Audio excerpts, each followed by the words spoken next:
This is a city in France called Tours. It's spelled Tours.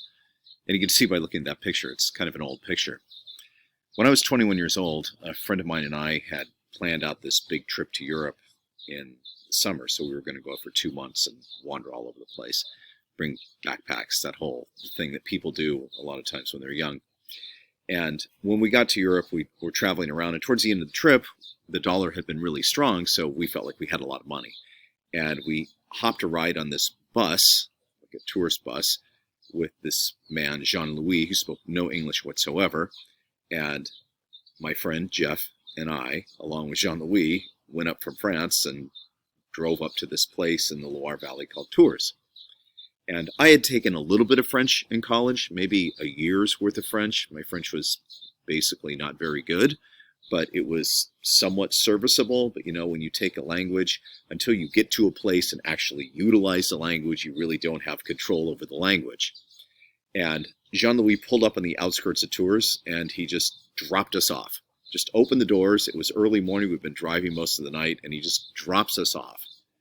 And Jeff and I get out, and we walk into town. I remember this distinctly, walking into town in the morning with almost no traffic.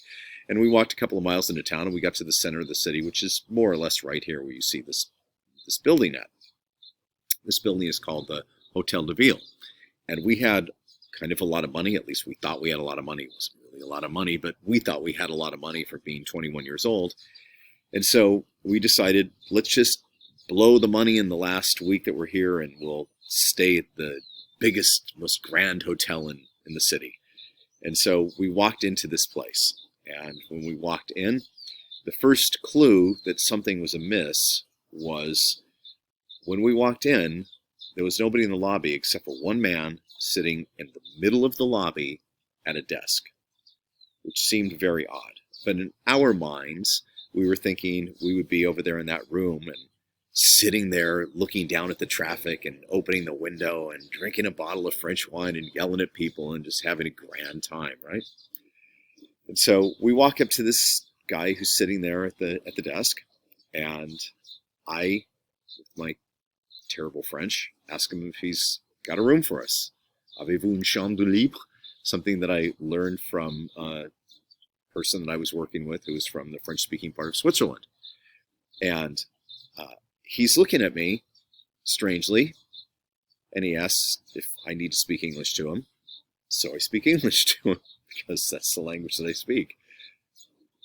And I go into this thing about, we'd like to get a room, and we're here, and all of this. And he's looking at me with this strange, quizzical look on his face. And I'm looking back at him. And he said, "What do you mean you want a room?" I said, "Well, this is the Hotel de Ville. We want a room."